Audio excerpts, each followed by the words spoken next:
Welcome to the Dawg and Gus Show. What's up, Dog? Not much. You? So what do we got going on today? We have another guest. We're on a roll. This one's another friend of James's. Figure it out. That's my good friend, Nick Beaton. What's up, Nick? Not too much, buddy. How you doing? Good. Thanks for coming. Yeah, of course. Thanks for having me. So Nick Beaton's a very talented guitarist. He was in a band called Autumn's Cannon a few years ago. He owns a record shop here in Ottawa. He is a busy guy, so we appreciate your time, brother. Yes, we do. Yeah, no, I'm always willing and eager to make time for these sorts of things. I enjoy them, actually. Yeah? Yeah. Well, we might change your mind, bro. Fair enough. Now we're on a mission to do so. Yeah. So Nick and I went to high school together. He was a tremendous football player also. He looks like he's out of shape now, though. No, he's shredded. Yeah. This guy's wearing a medium T-shirt. He's really pissing me off. He's fucking jacked. Schmedium. I said schmedium. Yeah. He likes the schmedium shirt. Schmedium. All right, let's get into it. Yeah. So what was the role of music in your early years of your life?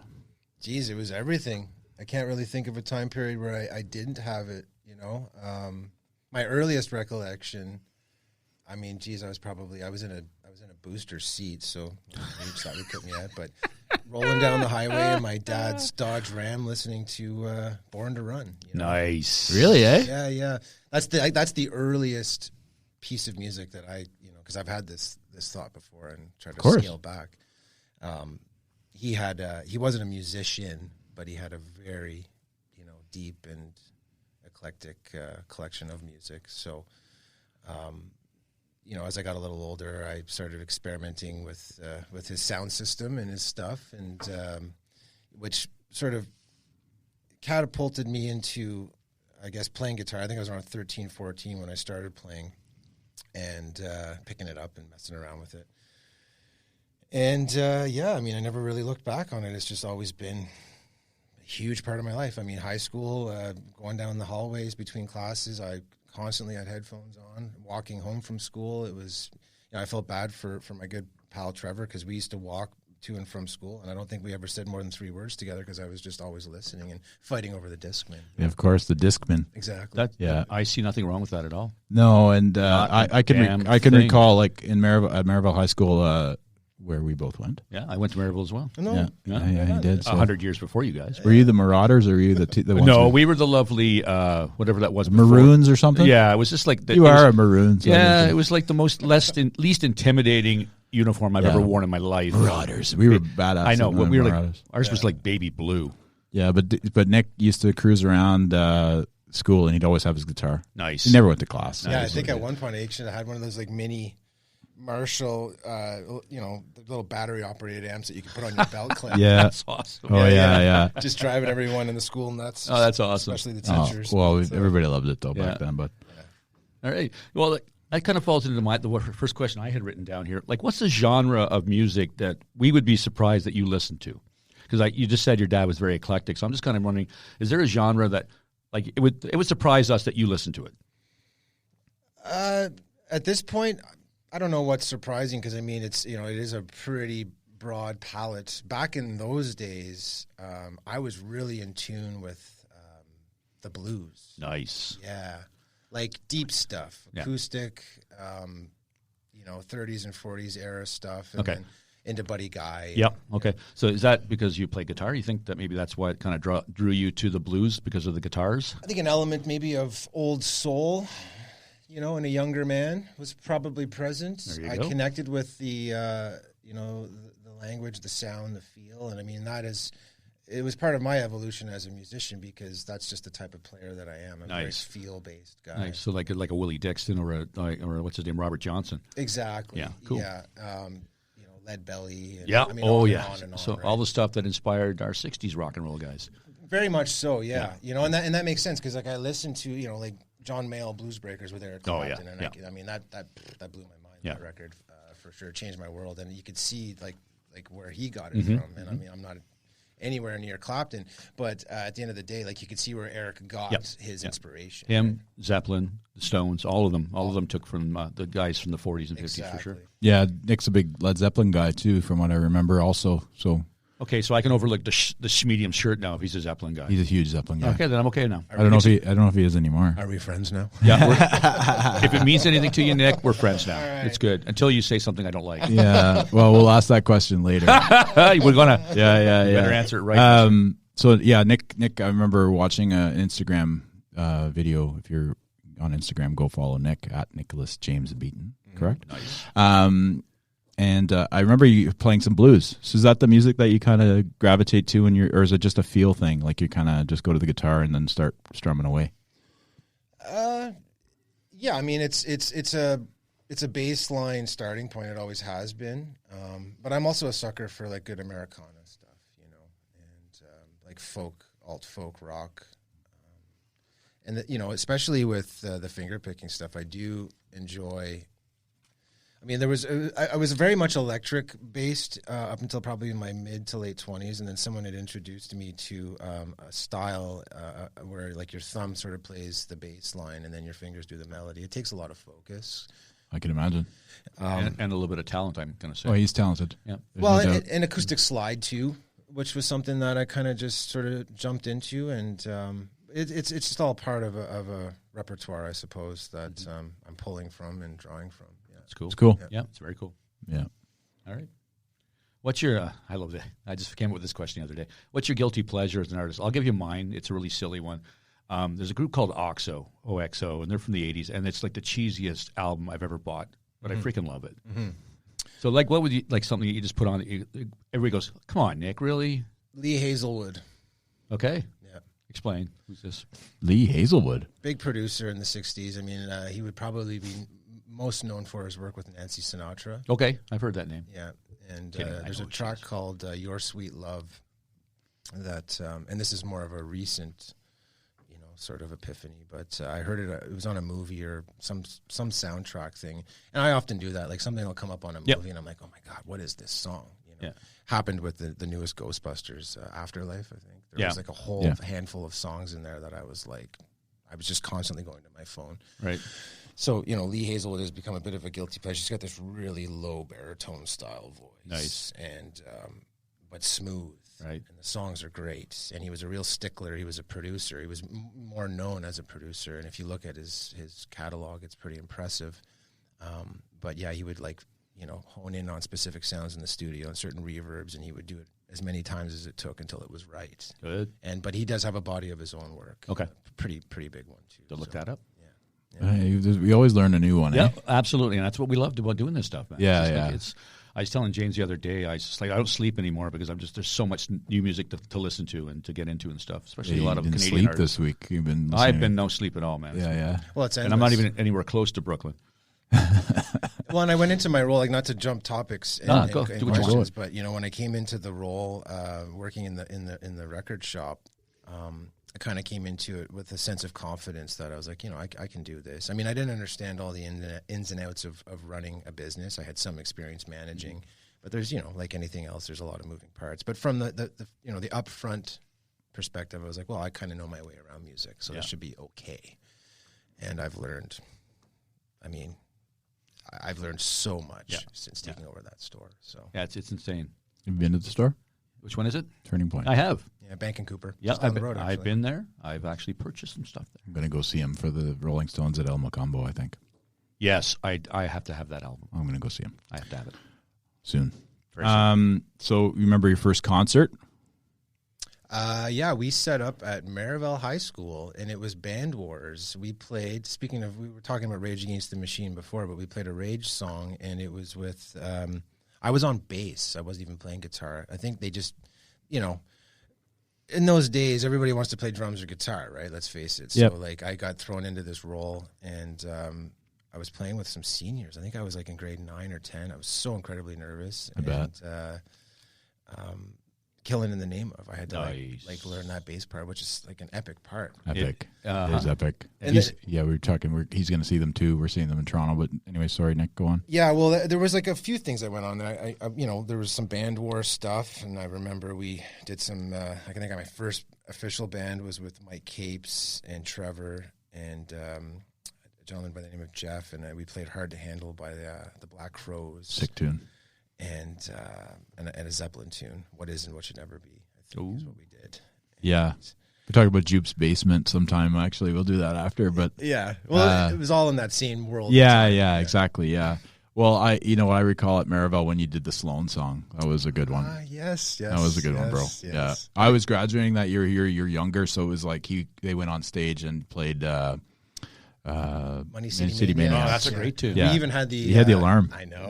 It was sick. It was sick. The siren, sorry, but it was fucking unreal. Like I just remember that. It was like such a great time. Well, it's funny that you mentioned that because like I think about that moment and me being in that moment, and I think back and like you get that, you know, when you're doing something special for yourself, you kind of get that chill, down the spine. And plus, you nailed it. Like you crushed it. We worked really hard on that as youngsters to pull it off. Nice. Yeah. They did a good job. Yeah. Awesome. Yeah.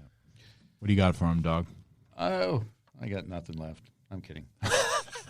That's it. All right, 10 minutes. See you later. And it's the quickest podcast we've Thanks, ever Nick. had. You're really boring, dude. You're really, I've lost the friendship vibe again. I don't know. I'll find it again. Bro. Oh, I'm just kidding. What do you feel about like just being like Nick? We're going to put Nick in this genre. This is the genre that Nick is in. What are your thoughts on being put in a certain genre of music when people like producers, whatever? Well, Nick, you give me this kind of vibe. This is where we're going to put you. This is where we're going to play you. What do you think about that? Well, I mean, I don't have. It's funny that you actually asked because this is a thought that may come up probably in the near future because I'm finally now working on my own body of work. I spent most of my adult life collaborating and working with other songwriters, and so that's a problem that I personally haven't had to deal with. Right. I mean, the groups that I was in, there was some struggle because I know Autumn's Cannon, which was probably the strongest band and body of work and personal success that I was able to achieve. They had a hard time because I mean we kind of sort of felt in we fell into contemporary, but then we were also rock, and some of the tunes kind of had a bit of I don't want to say country, but there was like an alt country element there, and I remember there being a little bit of I don't want to say hesitancy, but like a lack of clarity around where they should be plugging us. And that's the thing, right? Because you get somebody they're just an executive, right? And there's like, you know what, Nick, this is what it sounds like to me. This is where we're going to put you. And you're thinking, oh, man, that's not even close to what we wanted to do or where we want to be. So I figured that happened quite a bit in the day. Well, I think it still happens. Yeah. People like get put into a box and this is how you're going to sell records and then they can do their own thing later, right? Yeah. Like as opposed to, I don't know exactly how Autumn's Cannon went, but I'm sure there was producers that were pushing you a certain way. And I mean, that's possible, I would imagine. Yeah, well, our second record, which unfortunately never saw the light of day, had John Angus MacDonald from the Trews. We did. He had just produced the Glorious Sons. First record, I believe, and he was really trying to like edge up the sound, and it was exciting. I remember it being like, yeah. Now we've kind of caught our stride. I mean, our first record, I still think is our best, but like he was kind of chiseling down the sound, so it would have been a body of work that would have maybe more continuity.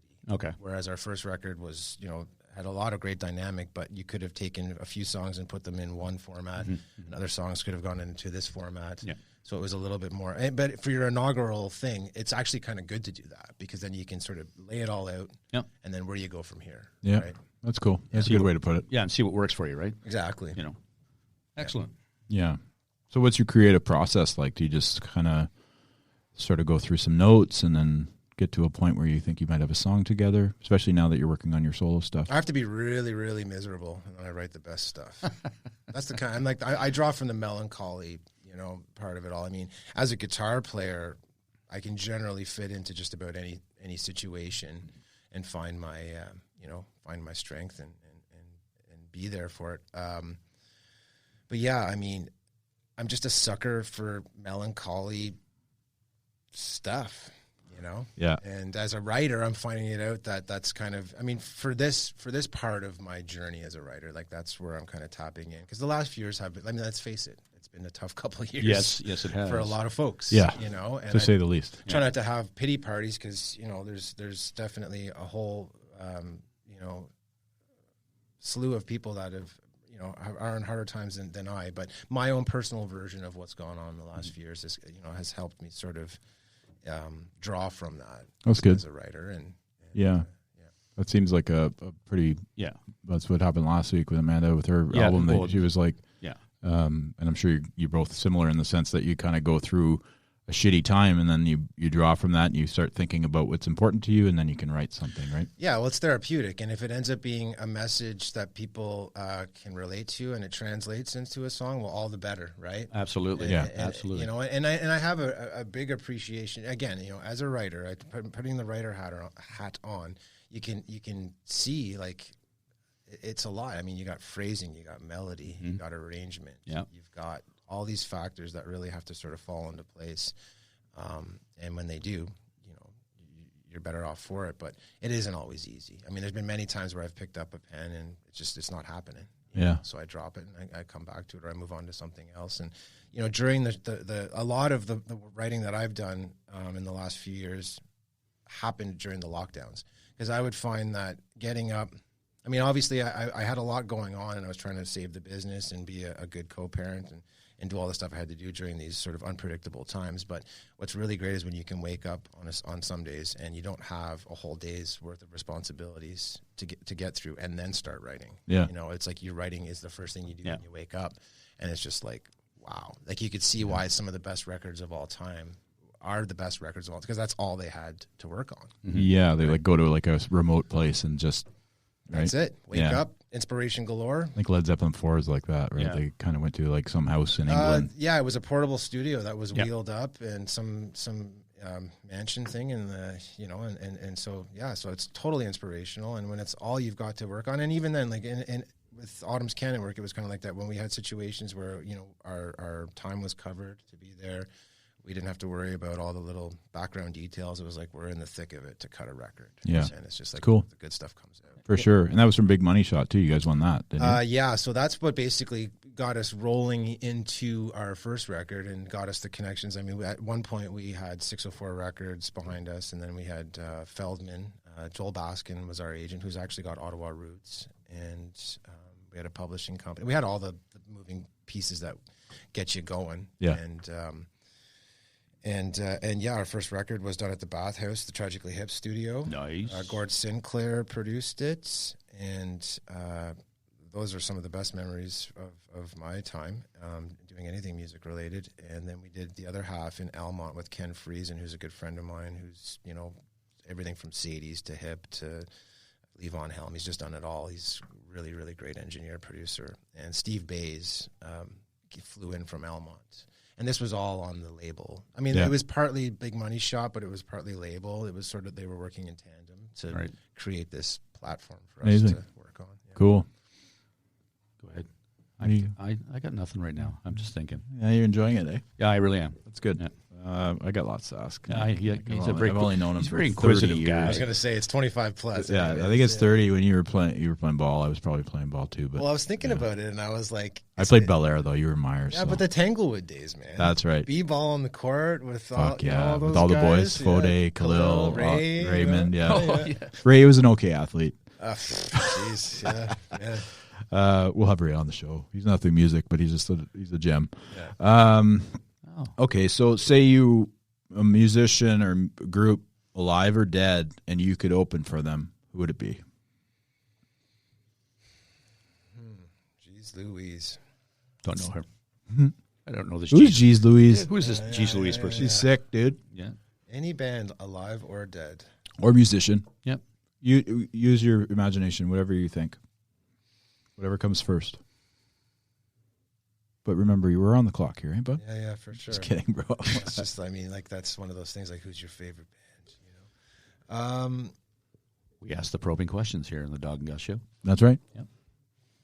I mean, I'd have to go with my all-time favorite artist of all time. And it may not necessarily translate musically, but if there was any opportunity to have opened or continue to open for Jimi Hendrix, I mean, that might be a stock answer, but...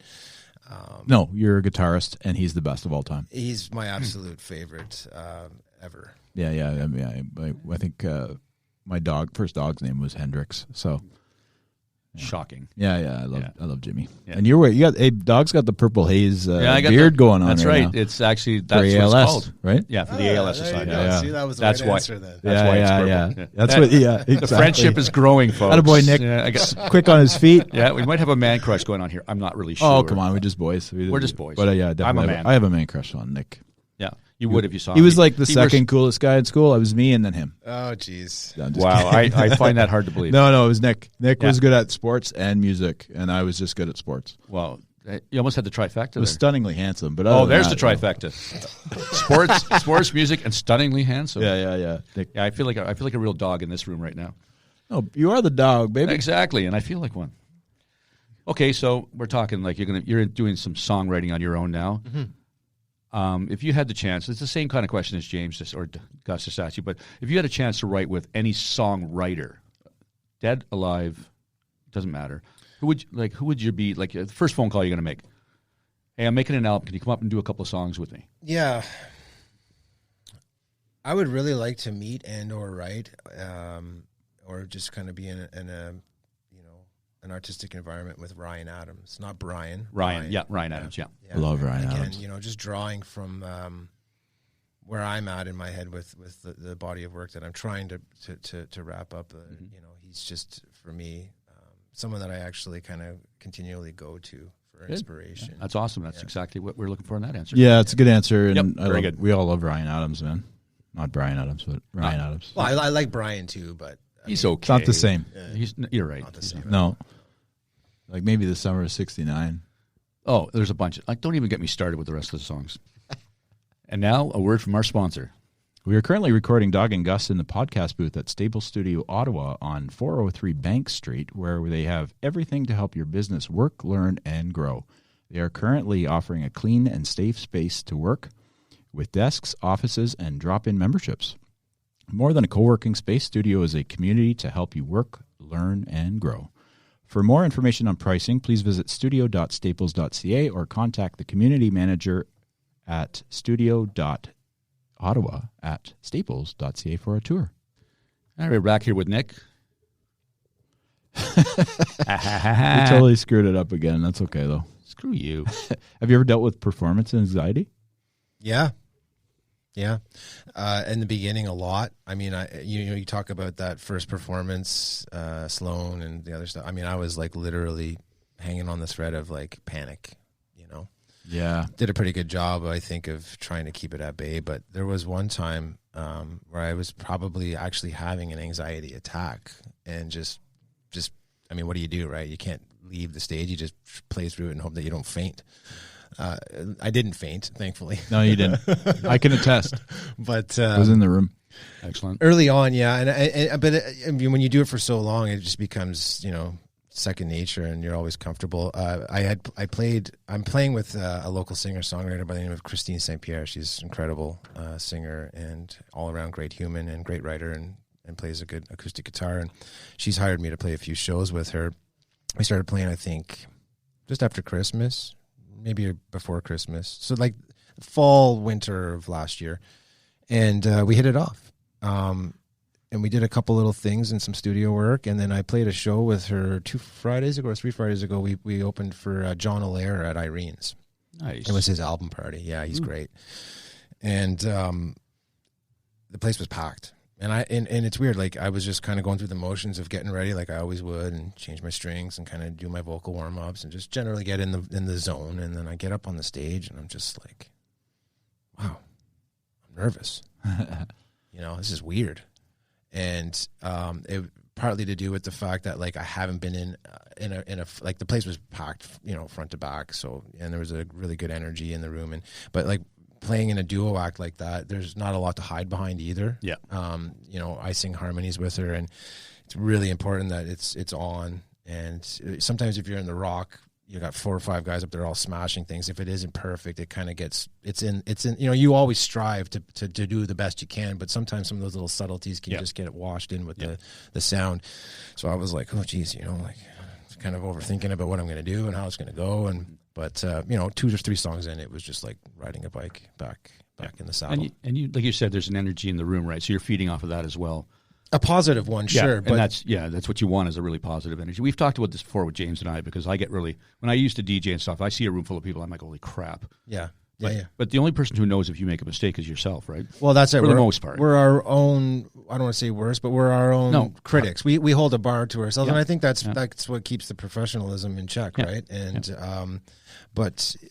so for the most part, no. I mean, early on when I was kind of getting used to being in front of people doing it, like I used to kind of struggle with that a bit, but then, it became, again, doing it, for all these years. But you're doing what you want to do.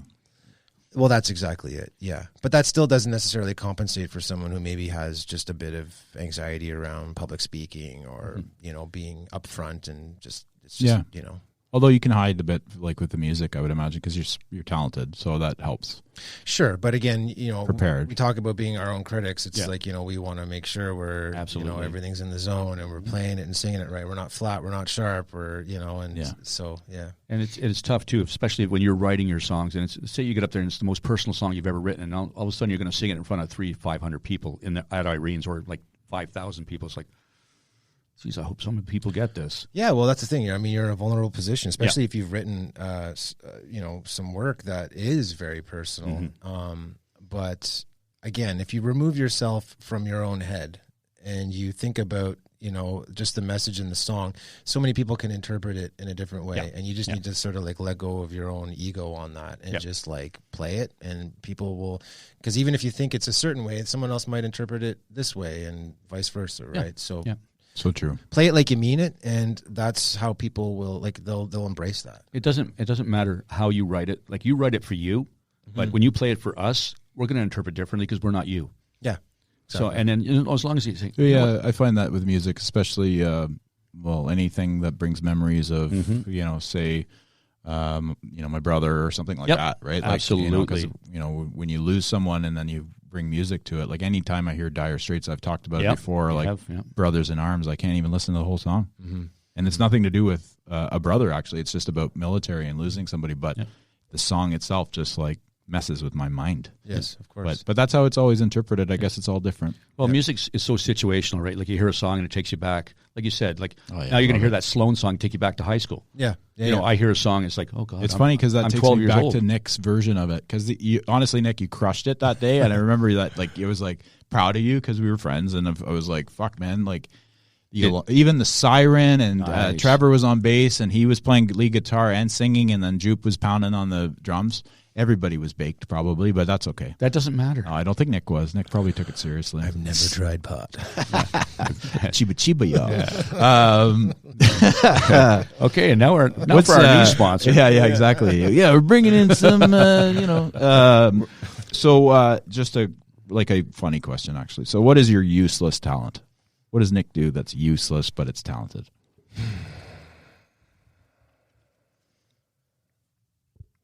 Well, I can take off. I can clip my toenails without a clipper.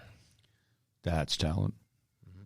No. Yeah, when you come out of the shower, the nails are like a little bit softer, and you can actually do it with like your own nails. You don't need a clipper per se. And like I know that they say that's not the best thing to do because you don't want to get like fungi. Well, not necessarily fungi, but you can get like weird growths in the corner, and they hurt if you don't do it properly. This is totally off. Woo! This is like you went and asked that question. This is this is awesome. I can't wait till you send us a video of you doing it.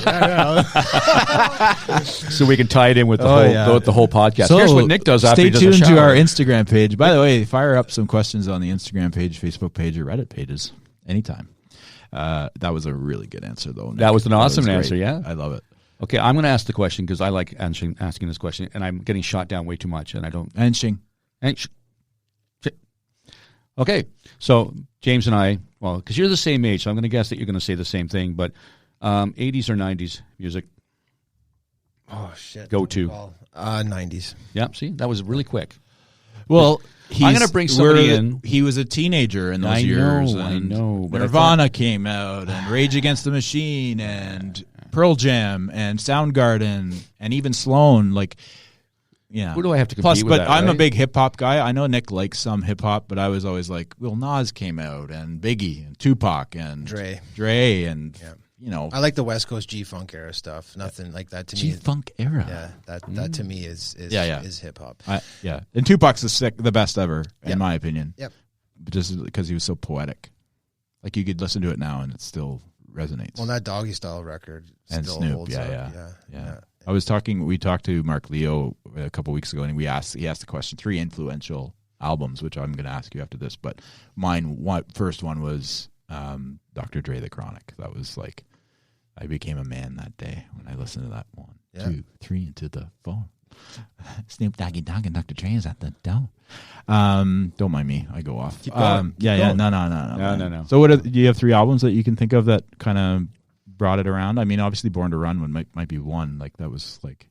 Yeah, I mean, Black Sabbath's debut sort of changed my world a little bit. I mean, if there's 3 like main ones that I can think about that sort of steered me in the direction as a guitar player, I'd say obviously, Jimi Hendrix Experience first and foremost, Appetite for Destruction, and third one would probably be Zeppelin's first. Yeah.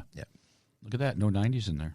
No, 70s. Because I was listening to all that stuff. What Appetite's when? Is that 80s? 80s. Oh, shit. 87? Yeah, 87 or 88. Pretty good album. Boom! Yeah, one of the best debuts of all time. Absolutely. You ask about 80s and 90s, and it's like, I've come full circle on that. Like, 80s, I have an appreciation. I love the melody. I wasn't always huge on the production of the 80s, but it's become it's I find it charming now, actually. Yeah. And in the 90s, I didn't get the 90s until probably the 2000s, because you asked me about what I was listening to back in those days, and everyone was listening to Nirvana and the music of the time, but I was like, in my cans, like in my headphones, was just classic rock. Yeah. And it wasn't until like maybe 10 or 15 years after the 90s that I was like, oh, I understand Kurt Cobain. I get it now. Yeah. I did the same thing growing up with Zeppelin and the Stones and all that. I didn't listen to them in high school. Mm-hmm. I did not listen to them until probably about 30 years ago. But like after high school was done, then I got an appreciation for those bands. Mm-hmm. But it's like you said, the same thing. I kind of fell into the old country because of my dad. The 80s. I think you absorbed what you heard. Right? Yeah, cause I just kind of took in everything like a sponge, right? But Zeppelin, it was kind of like Zeppelin. I'm just like, whatever. And now I'm like, oh my god, I was so stupid. Yeah. Well, it's like when I remember being in my brother's Supra in the 80s, and like he'd have a tape, like all types of cassettes, and it's like Tom Petty, Full Moon Fever, and like Dire Straits, obviously, and then you got some crazy 80s albums that were amazing. Yeah, right? yeah. I don't know, Tom Petty. I like Tom Petty too. Oh man, I got to see him at Blues Fest. Oh, the last time. My buddy Greg, my tattoo guy, is like, "You want to go? I got free passes." I'm like, "I just got back from the golf weekend, right? And I'm exhausted." I'm like, "You know what? Screw it. I'm going to go. I'm not going to say no to this anymore. This is ridiculous." Mm-hmm. And he put on an amazing show, and then passed away like 3 months later. I know. I was really grateful to have caught him there too. Oh my god, it was so good. I saw him about 15 years ago or so in Saratoga. Yeah, that's upstate New York, right? Yeah. Saratoga. Yeah.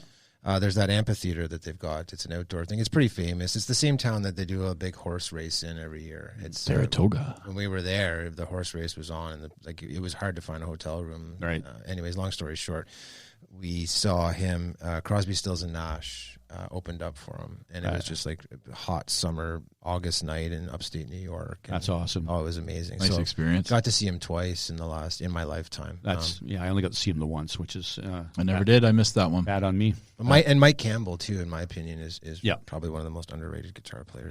Absolutely, I agree with that 100%. Yeah. Mike Campbell. Yep. What is your opinion on covers? I love them. Yeah. Yeah. Because they mold you, I guess, right? Yeah, for sure. Well, I mean, that's how we all start, right? We Yeah. all start by kind of strumming our favorite songs. Right. I mean, I did that in a I don't want to say full time, but I was doing it more regularly pre-kids. And it got a little bit, when you're doing it a lot, I would find I would lose some inspiration, just because, especially when you're doing like the 3 45-minute set thing. I mean, you dig deep and you find a way to, make it through, but like, you give everything you got in the first set or two, because that's just like your adrenaline's going and you're just really into it. And I would find sometimes by the third set, I was like, okay, well, I'm kind of done, Yeah. Don't ask me to sing this song. Well, there's that too, Yeah. right? I mean, so a lot of it is putting in the work to try to find songs that can still generate a buzz in the room for the people that are there, but like make it exciting for yourself too. Yeah, but you don't, and you don't want to go too obscure because then people are like, no, it's got to be recognizable. Yeah.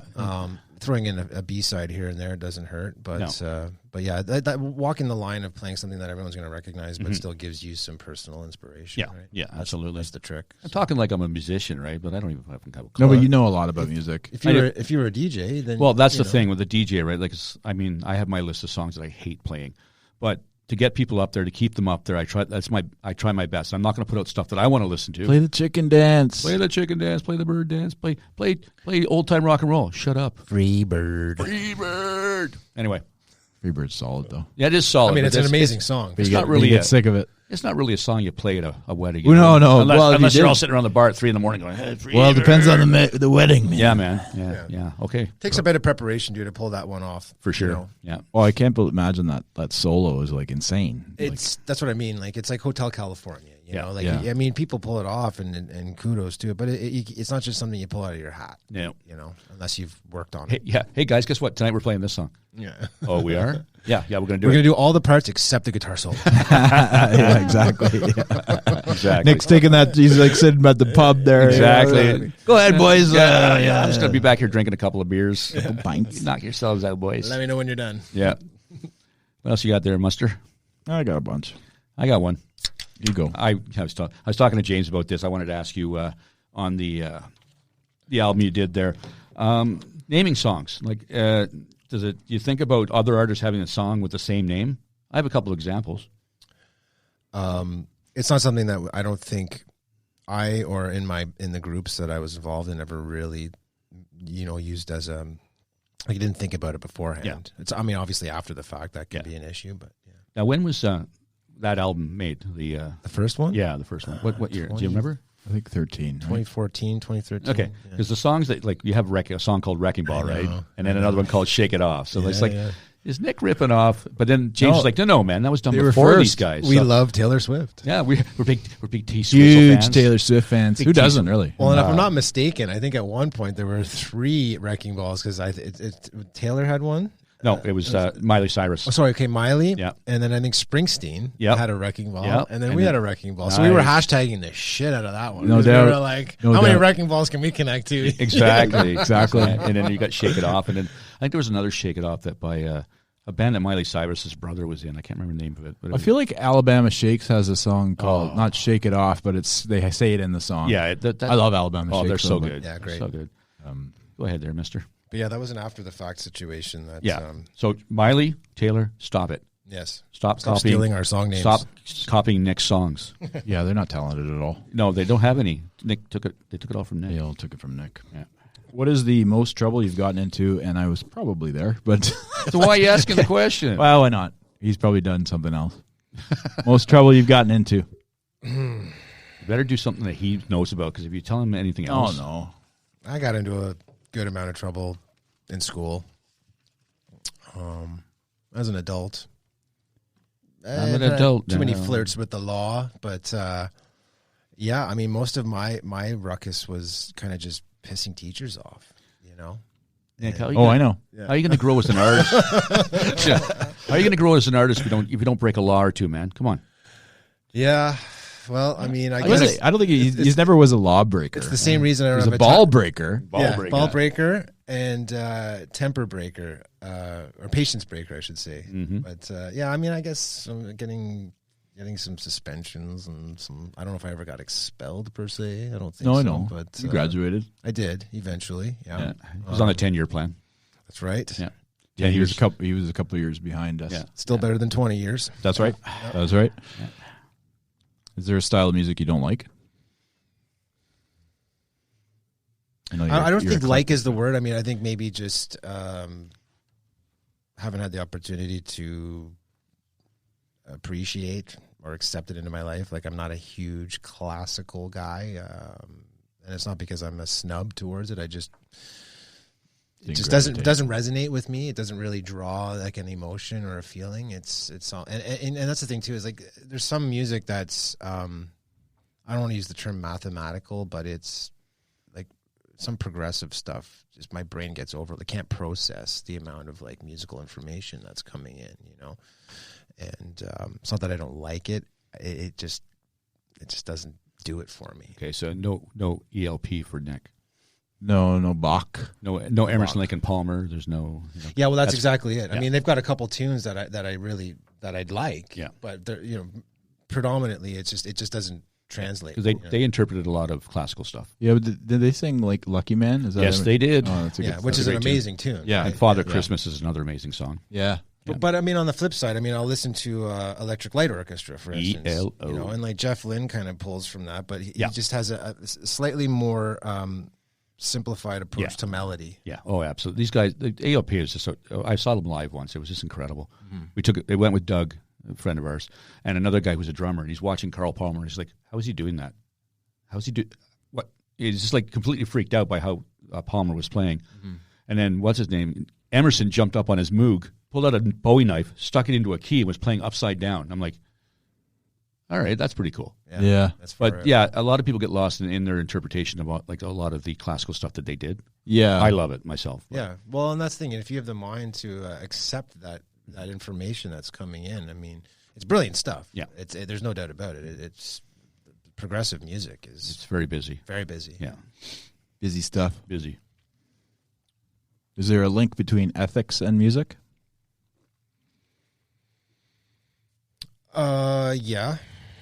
Yeah. I mean, both how you perform and also how you manage yourself in the business. I think it's important. Yeah. You know? And Business ethics, I guess. of course, Yeah. yeah. When it comes to like being prepared and having done your work to be on stage and pull things off, I mean, that's an accountability for sure. But also how you operate in the back scenes. I mean, there's like the cliche thing about I'm a rock star. I'm going to destroy the hotel room and I'm going to just be an asshole. And, Treat people like shit. well, that's it, and tread all over the world. Yeah. Because I'm the rock star. Yeah. But I mean, that mentality really pisses people off. Based on my experience, I mean, maybe there was a time when you could get away with that shit, and maybe you even can if you're some huge artist. But we live in different times now too. Like people's behavior is exposed, and not that it necessarily, because living in digital times, right? Of course. So, and people just don't want to put up with that, and they shouldn't. I also think that, like, how you treat the promoters, how you treat the other acts, how you engage with the people. Like, I can tell you that I won't get into specifics, but we ruffled some feathers based on how we treated a green space area, and just like kind of try, like, people don't want to have you back. Yeah.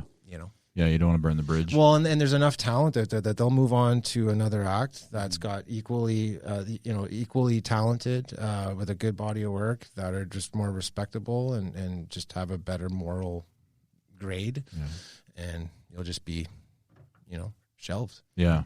Was touring a cool time in your life? Amazing. Yeah. I was never afraid of doing that. First tour I ever did was in like a van with $20 in my pocket and a guitar, so.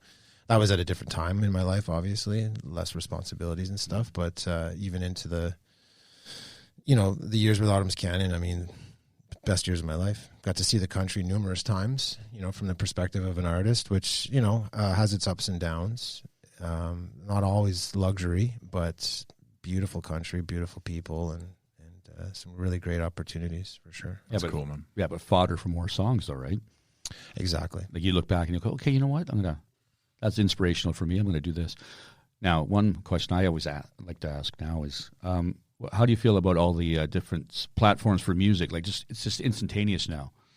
Like, just to, the guy's playing that song. Okay, here's some SoundHound. Oh, that's who that is. Okay, now I have the whole album. Yeah, well, and in my experience, I mean, I've learned of artists that I had no idea about through Spotify. Because if I'm going on a jog or if I'm in commute, I'll just pull up the Spotify list, and but I'm multifaceted in that. Like, I have my digital outlet for that, whether it be film or music. But I also still have a very near and dear connection to physical media, and not just because I own a record store. I mean, this was just something that was built, generational thing, maybe possibly, but Yeah, we always had CDs and cassettes. physical media, right? Yeah. Oh, And you'll always own it, and that's the beauty in it too. And you can just draw from it whenever you feel that inspiration. And like, it's a double-edged sword, because yes, we have so much accessibility to all this media, but we often, I don't know about you guys, but like sometimes I'll sit down. Yeah, this, Stranger Things season 4 is on, so you know what you're going to watch on Netflix for the next like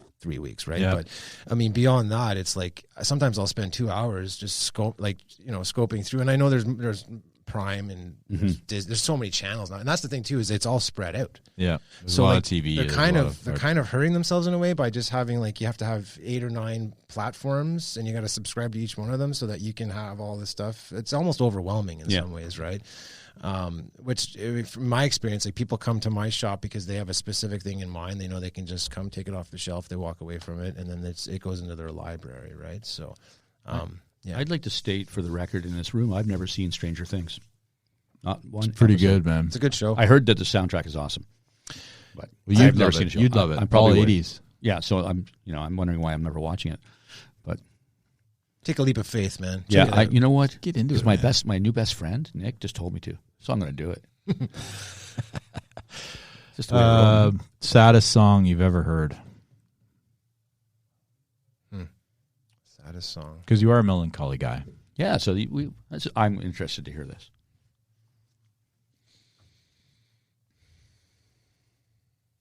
Saddest song ever heard.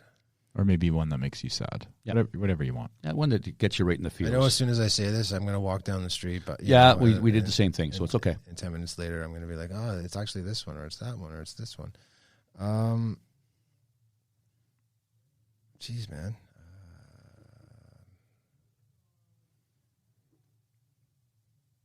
I really like, every time I hear it, it kind of draws something for me, but Tuesday's Gone by Leonard Skinner. Oh, there you go. Sick track. Yeah. Yep. Dazed and Confused. That's where I first heard it, yes. Yeah. But still, great tune. So when you're working on an album, yeah? Yeah, I'm about 4 tracks in and I'm trying to figure out whether I'm going to do like an EP or just like keep pace and slug it out. Problem is, like, inspiration windows kind of come and go, and then you got timing with just, being a single dad and running a business and having other, things in your life. So and the producer that I'm working with, who I want to see this through, because he's kind of created this sound that I really like. So like, I just have to be patient, Yeah. But my I goal, guess we have to be also. Yeah, because we're waiting. yeah, well, Brian Ruckstall, who I play in a band with called The Lucky Setback. Brian, great guy. He's been in a bunch of bands in Ottawa too, and kind of in the scene for many, many years. We met a lot during the lockdowns, and because it was hard to kind of get a bunch of musicians into a room, I would bring the songs in sort of acoustic format, and I'd play it or import like a demo, that, because I run Pro Tools stuff on my own, so sometimes I'll just bring him some tracks that I've cut on my own and just leave it with him. And he's really good at like getting into the computer and building these like organic sounding sort of beats and drum patterns that, was something that was never on my radar, because I'm always thinking like, okay, I'm gonna get a drummer, I'm gonna get a bass player, it's gonna be this, and then all of a sudden just handed him these tunes, and then he spits out this thing that's kind of like blues, like what I'm bringing is sort of like a folky blues kind of singer songwriter thing, and then all of a sudden he's sort of modernized it with a bit of a pop feel, and I'm like, whoa. This is really cool, man. Like, it wasn't anything and that's the beauty of production, is like you hand something over to somebody who has absolutely no material or emotional connection to it, and then they just sort of put you down a path, and it's worked. So I want to like see that through. I did fly some tracks out to guys that would record parts for me remotely, which was happening a lot during COVID closures. So I had, because it gets a little bit the same. It gets samey when you're playing bass and you're playing guitar, and it's too much of yourself. You got to get other people involved, right? So the hope is to, at the very least, release an EP, maybe like this fall. So maybe you want to do that first, and then go back and write a few more songs. That's what I'm thinking, just to kind of get it out and get some momentum. And I think that That's awesome. Yeah. I'm trying to find. Well, I've been looking around. There's one track that I'd like to do a video for, and I've reached out to a few folks in town that I'd like to what they call a treatment, where you send the song in, and they kind of give you an idea of what they see, and then you go from there, kind of thing, right? So hopefully there's like a single video and then an EP thing. Within the next 6 months. It's cool that you're working on it again. Yeah, well, I'm very much back into the mentality that I had. My kids are getting older, and I've got the liberty of time when I'm not with them. And I'm in my late 20s and my 30s, I was all about. I was a yes man. I would just sink my teeth into any opportunity that came my way, and it opened up a lot of doors for me, which was great. But then I backed away from that because I was trying to, just having babies and that kind of life. So, but I'm slowly kind of getting back into that mentality of yes, I'll take that. I'll take this. You want, so you're going to give this to me. I'm going to take it. Yeah, exactly. Yeah. Nice. So nice. Well, listen, Nick, thanks for being here, man. I appreciate you two taking the time to have me in here. Thank you. Yeah. It's always nice to hear someone that really knows music speak music to us. Yeah, it's awesome. I love it a lot. Yeah. We look forward to hearing some singles or the EP down the line. That'd be awesome, man. Yeah, and for the listeners, Christine St. Pierre is a woman that I've been doing some work with, and you should check her out too. Yeah, we're gonna really great. Well, we might we're gonna bug her to come on the show. Yeah, you should. Yeah, I think she probably would for sure. We're gonna say that you said so. Yeah, my buddy Nick said. Yeah, and my new best friend. Oh, Nick. and check out his record store here in Ottawa. Absolutely. Yeah, Turning Point, 411 Cooper. There you go, my man. Thanks, Nick. Thanks, guys. Nick. Okay, have a great week, everybody. Yeah, till next time, guys. Cheers.